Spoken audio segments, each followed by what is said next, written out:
Hello and welcome to episode 73 of The Garden Log with me, Ben Dark. I am a gardener, and as of a couple of weeks ago, I am also a father, which I am using as the excuse for the slightly longer than normal pause prior to this episode. Sort of the opposite of a pregnant pause, if you catch my drift. But I think were these events not going on, we would have wanted a little bit of a break anyway. An opportunity to say goodbye to all of the ghosts of 2019 and hello to the spectres of 2020. And I would have had nothing to talk about. It would be welcome to the week in looking out of the window, which I don't think anyone wants to hear, no matter how poetic the description. Anyway, it is now mid-January. I'm back at work. I'm recording this on a very blustery and rainy evening. I've just got back off my bicycle. I'm dry now. I'm sitting in my little study and listening to the wind beat against the glass door behind me and the rain hammer down on the roof above me. So apologies if any of those leak into the podcast. I'm sure it won't really matter. I think that people pay good money for that sort of ambience, don't they?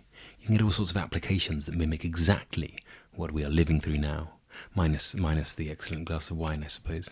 Anyway, this week I am talking about worms and worm casts. I'm talking about irrigation systems for the larger garden, but you can apply them to any garden. I'm talking about rose planting, and I am talking about planting vast instant hedges. It was a very busy and full-on week. I was slightly concerned that priorities would have shifted. Will I be able to stomach going back to work and edging a lawn? Will I think to myself, damn the straight edge. I have more important things to focus on.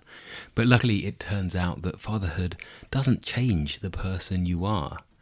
My concerns are still the same, and the joys that I find in gardening are completely undiminished. I still feel the same elation at all of the signs of spring that are thrusting through into the garden. I still feel a thrill, the displays that we have to come. And if I have a sense of the pointlessness of it all, it's the same sense of pointlessness that I've had ever since I started gardening. It's essentially an ephemeral activity. We just make lovely, pretty spaces that don't save any lives, but hopefully improve some. Anyway, enough of that. Let's get on and listen to the week in gardening.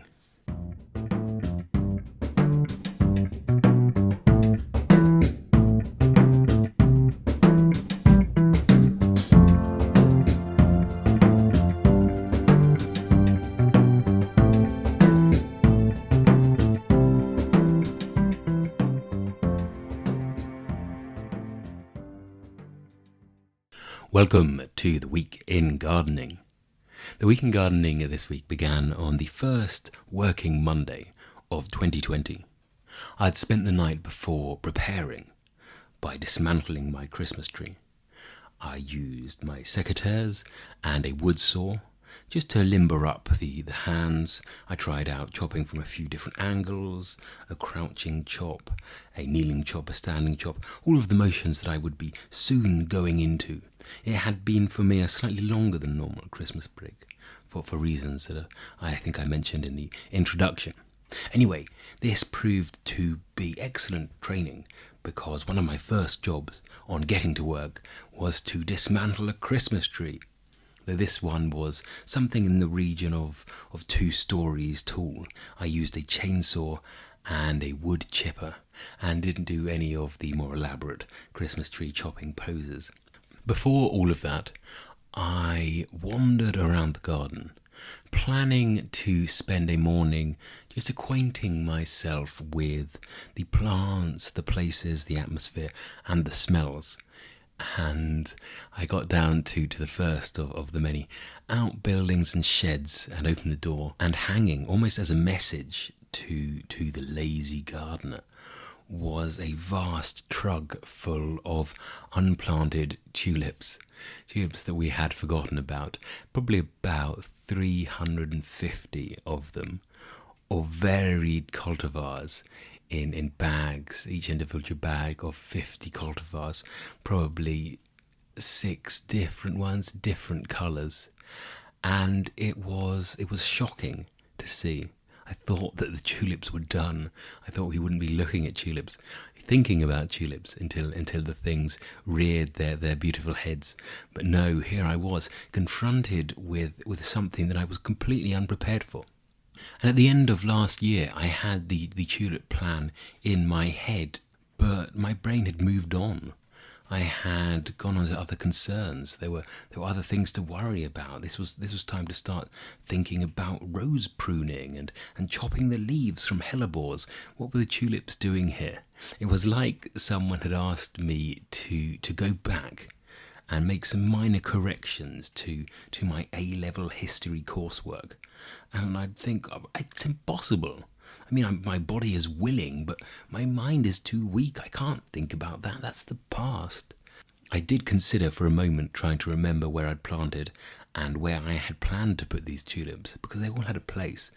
But then I decided I'd just chuck them all down under an apple tree without any concern for cultivar or groupings or colours. And we will just use the excuse that clashing is very in. That does save a lot of blushes. It's about jarring combinations that make people think. Yeah. Anyway, so I spent Monday kneeling under the apple tree, getting these 350 tulips planted. It was pleasant. It was very squidgy under the apple tree. The mud slowly seeped into my knees and my boots and through the holes in the toe caps of my rather worn out boots. It'll probably turn out to be the most successful piece of tulip planting in the whole garden. That sort of exuberant, can't be arsedness sometimes leads to greatness. If I don't mention it ever again, you'll know it was a complete disaster. Anyway, then I whizzed around the garden looking for signs of spring, of which there are far, far too many to list. There are shoots shooting from all directions. It's like the soil is tidal, and the tide is going out, exposing all of the green bits underneath. It's retracted, and suddenly there are daffodils and snowdrops and irises and leucodiums and everything thrusting up. My favourite, as always, is the emergent rhubarb, because it's in that wonderful, bubbling, horrific, John Carpenter-esque stage where it's just a bulb with flesh pressing beneath it that looks like something ready to erupt, something bubonic. So that was nice to see. That will be shooting away. Next week we'll see it at 2 inches tall, and it will have lost all its suggestive power and have little proto-leaves, but for the moment it looks distinctly weird. So that sent me home happy, thinking of the joys of the year to come. On Tuesday, I cleaned up after the worms. The worms had a busy, festive period, full of little worm parties, one must assume. It's such a mild winter. I don't know how many of you are listening in the UK, but over here we haven't really had any significant weather, anything that's going to get the water pipes cracking and the icicles forming. So the worms are still active. They're behaving like third weekend in November worms, and it's early January. And they're making these fabulous mounds. These are the vertical worms. I can't remember the name for them. There's a specific name for the few species of worms that live vertically, like razor clams, in permanent burrows. They're the very big worms in our soil, not the worms that go sideways, swimming through the soil like wonderful long sharks, nor the more composty living worms. These worms stay in one place, and they're constantly coming out of the soil and munching on things around in the dead of night, on damp nights, munching on the grass thatch or fallen leaves, and then popping back down into the burrow, and then doing the inevitable once food has been consumed, and that inevitable then comes up along with some spoil earth and forms a little mound at the end of their burrow. Wonderful stuff. Very, very good and nutritious, very fine particled stuff to brush in as a top dressing, if you can dry it out. If it gets dry in the autumn sun or the spring sun, then you just break it up and get it into the ground and it's perfect. And you think, thank you, worm. I was always told that you were the wonderful miracle soil workers, and here is evidence. In January, this does not happen. It never dries out. So this heap of spoil gets bigger and bigger and remains wet. And if one walks across the lawn or pushes a roller or a lawnmower over it, you get a big, flat pancake, and this pancake presses down on the ground and squashes the grass underneath and allows an area for seeds to germinate and for the grass underneath to rot, and it's a disaster. So on Tuesday I spent the day getting rid of this stuff, and the RHS for some reason tells you to use a rake or a broom, which I think is utter nonsense. You just get a smear. You need to use the loathsome leaf blower, I'm afraid. You need to go along and blast them up into tiny little bits, and those tiny little bits can live quite happily in between the grass blades, and if they get trodden on and form a pancake, then nobody minds, because it's such a small pancake that it actually becomes part of the soil surface anyway.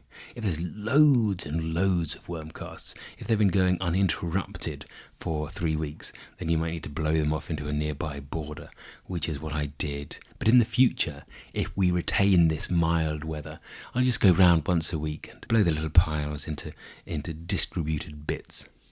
It is amazing the amount of worms we have in some of the soil. They like a very clayey, quite alkaline soil.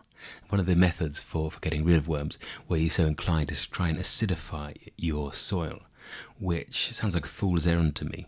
It's such a massive endeavour, changing the pH of soil. I think it might be almost impossible. It's one of these myths like, sprinkling a layer of sand on top of your clay will make a fine loam eventually. It won't happen. There's such a vast mass of soil under there. It doesn't matter how much sulphur you put on an alkaline lawn, you're really not going to change it. It's like trying to warm the sea by chucking your thermos of tea in it. Anyway, that's beside the point. We have an alkaline lawn on clay, which is heaven for these vertical dwelling worms. I think that if there were to be some sort of competition for the most productive acreage of worms by biomass in the country, we'd probably be up there fairly high, which is something to consider for when times get hard. Why was I cleaning the lawns? Why was I making the lawns so utterly beautiful? I was cleaning the lawns because we were going to have 7 visitors working in the garden, working on the lawns. These were irrigation engineers who turned up en masse in yellow vests on Tuesday morning to put in irrigation system to the garden. We're having one of these Rainbird irrigation systems. Rainbird's the market leader in pop-up sprinklers that whiz up from the grass like a U-boat submarine turret and spray and then disappear back down into the grass again. And I wanted the lawn to be clean. Just one of those strange habits. You feel that neatness breeds neatness, and if the lawn looks bowling club perfect, it will be treated with the respect it deserves. I needn't have worried. These guys seem very, very professional, but I thought that I'd get it looking its best before they arrived anyway. And this is quite exciting, getting the irrigation in.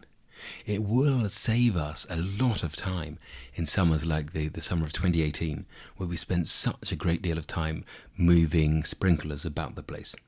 And in theory, it should save a lot of water from being wasted. We can target it more precisely, we can turn it on in specific zones, and all of the water will come from this vast underground tank, which has been built to collect the rainwater from the roofs of the main building, which is great in theory.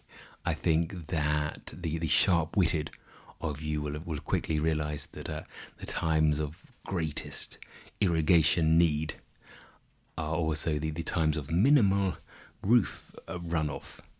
And the two are unfortunately inextricably linked. But still, it's a nice idea. I think in practice, what's going to happen is that when we need the irrigation, the float valve, the little bullcock floating in the underground tank, will depress, and the mains feed will kick in, and we'll end up watering the garden with mains water anyway.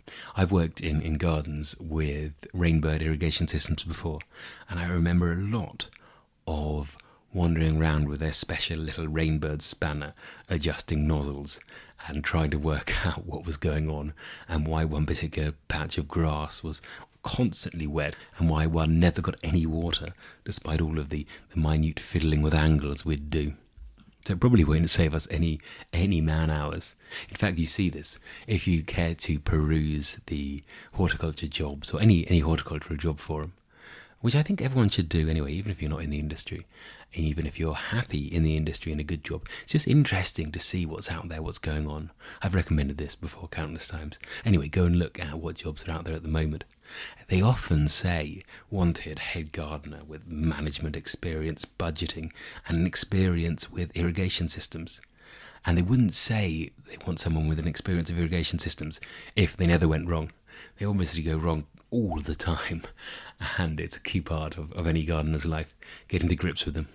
But very exciting nonetheless. They have these fantastic trench digging tools, the things that look like a big chainsaw attached to a scarifier unit that churns through the ground. Absolutely brilliant. On Wednesday, I did some rose planting. I only planted a couple of roses. I planted one Chevy Chase rose, which is a very bright red rambler that I saw at Chelsea this year. I don't know if anyone went to Chelsea and saw that garden just near the Artisan Gardens with the old vintage car in it, and there was a beautiful red rose climbing up the side of their rather rustic looking car shack. And I thought, well, that looks good. That looks very good. I'll have one of those for the garden.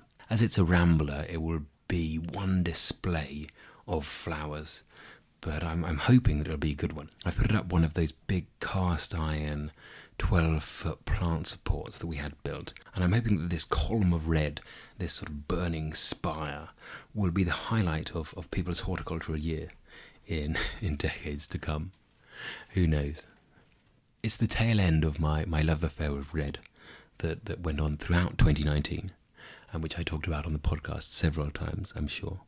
I also planted another red rose, actually. The other one I planted was Souvenir de Dr. Jarman, which is a very well-known rose, a strongly scented, dark, burgundy-coloured rose, a sort of claret colour.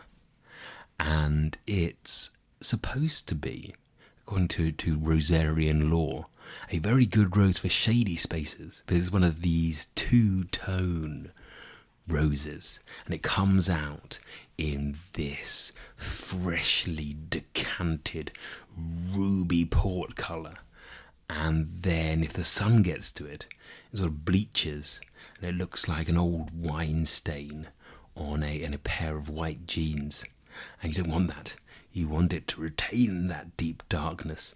So I planted it in a bit of shade on a little metal rose dome. It's a repeat flower, can be trained as a climber. I'm going to keep it at about 3 foot bent over, and hopefully it'll flower all year long. In the afternoon, things got much more serious.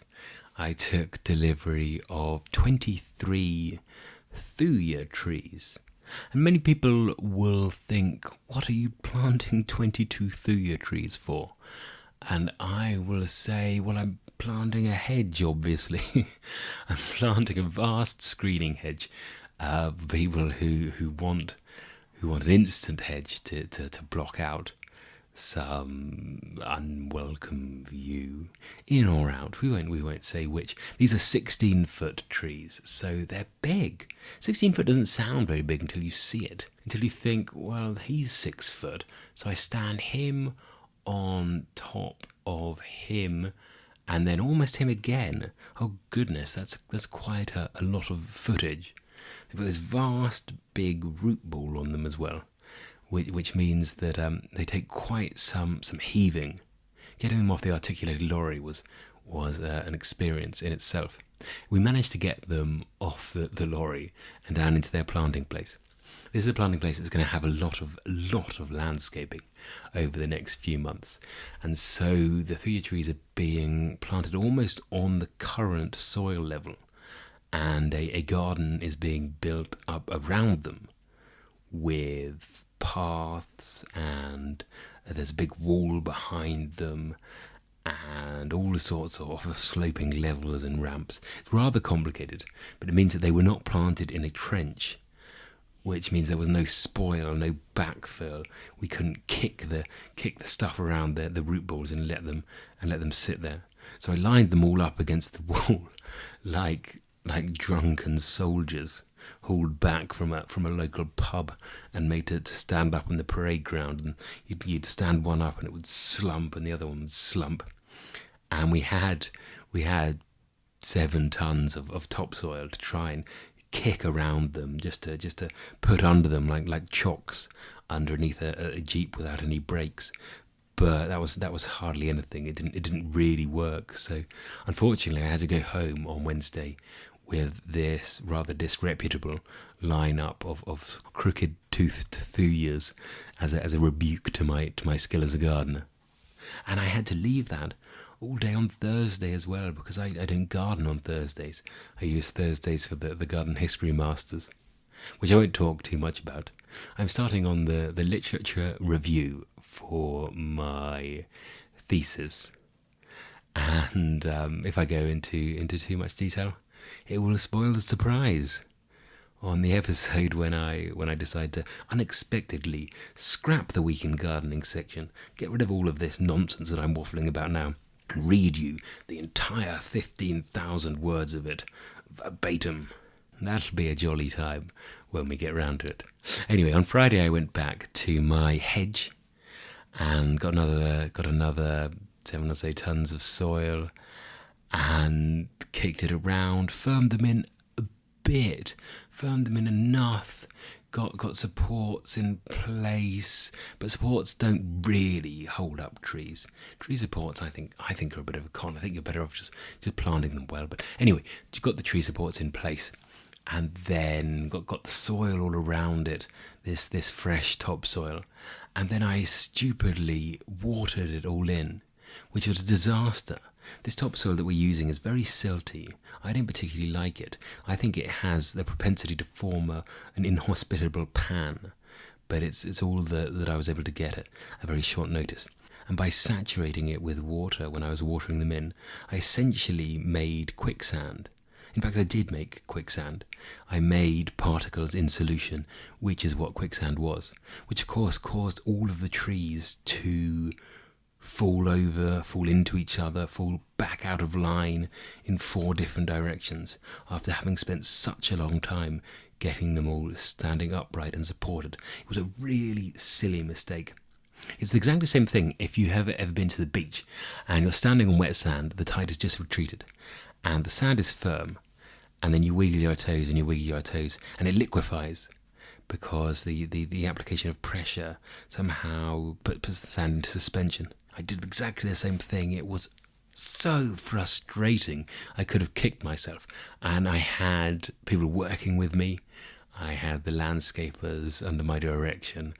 And then I did this, and it was obviously my mistake, and it just made me look very foolish. But, these things happen. It makes you appreciate how magnificent soil is, how complex a structure, how wonderful it is that it can take the rain that we had in the last quarter of the year, and retain its character and retain its strength, not turn into this liquid substance. The particles interact so perfectly with each other, and that's why it's so important to get particles of different sizes into the soil as soon as possible. So underneath this hedge we'll be chucking in loads of manure, loads of our homemade compost, loads of things that can get it up to speed. I always worry so much when I see people advising, you've got a new raised bed, fill it with topsoil. I think, no, don't fill it with topsoil. Don't. If you're going to fill it with topsoil, fill it with 3 different people's topsoils. Fill it with a mixture of grade C, grade B, grade D, grade A, anything to get the variety of particles in there.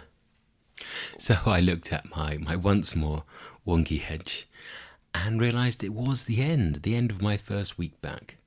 So I had a beer, as we tend to do at the end of a long week at work, and I thought to myself that it's good to be back.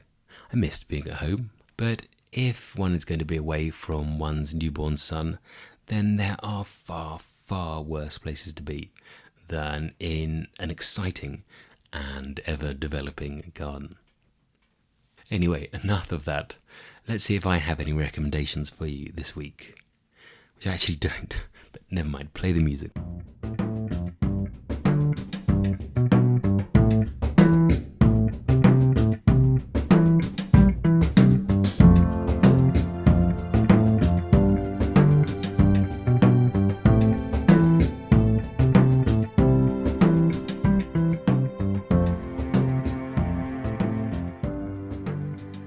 No recommendations this week, I'm afraid.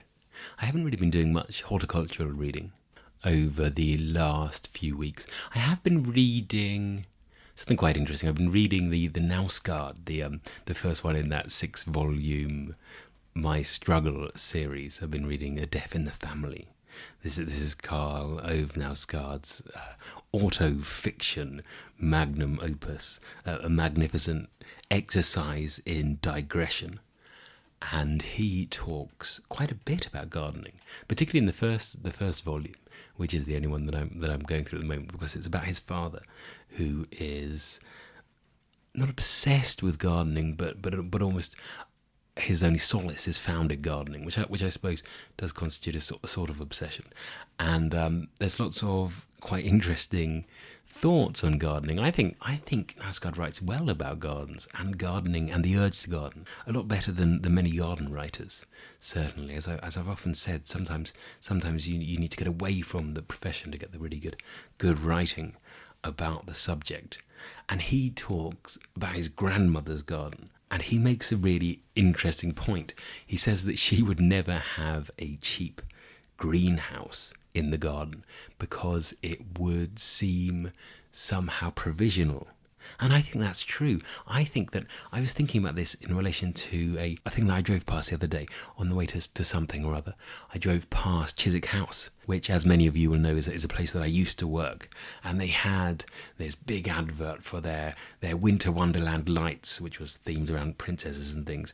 And it made me feel really sort of, I don't know if I like that. And then I thought, why don't I like that? Why don't I like that? Why don't I like the fairgrounds in the gardens? Why don't I like the constant temporary exhibitions that they have in gardens like Kew? And I think it's because they feel provisional. I think if they felt ephemeral, like an annual plant, or if they felt sort of permanent, like something that was built and would be allowed to survive, to sustain, to add to the garden story, like a permanent piece of statuary or a well-built rotunda, then I would like them. But this provisional, it's here for a season, it's gone, somehow doesn't seem to gel with my idea of what is beautiful in a garden. And I thought that it was interesting that this was something that he threw in amid a billion other observations about other things, of teenage love and death and all the other stuff. So I've been thinking about that a little bit. In my recommendations to you, I would like to recommend that everyone remembers that the days are getting longer. Winter will soon be over. We have another year ahead of us. And if the year creeps up on you and you don't get off to the gardening start and things get away and suddenly it's July and you haven't accomplished any of the things you wanted to, then there's always 2021 around the corner. If you are enjoying the garden log, then feel free to leave me a review on whatever you're listening to this on, or just to go and tell your friends. Tell them on social media or face to face over a cup of tea. Sit them down for an awkward conversation and say, I have something to tell you. There's this excellent podcast. And we'll get the word out there slowly but surely. Thank you very much for listening. I hope that you have a wonderful week and a wonderful year. whether you managed to get into the garden or not. I will be back again next week with continued stories from the thuja hedge. I will explain more thoroughly my choice of plant for the hedge. I realise I skirted over that rather in the week of gardening amid all the excitement, so we can have a little bit of a dissertation on the various merits and demerits of thuja next week. So tune in. Thanks again and goodbye.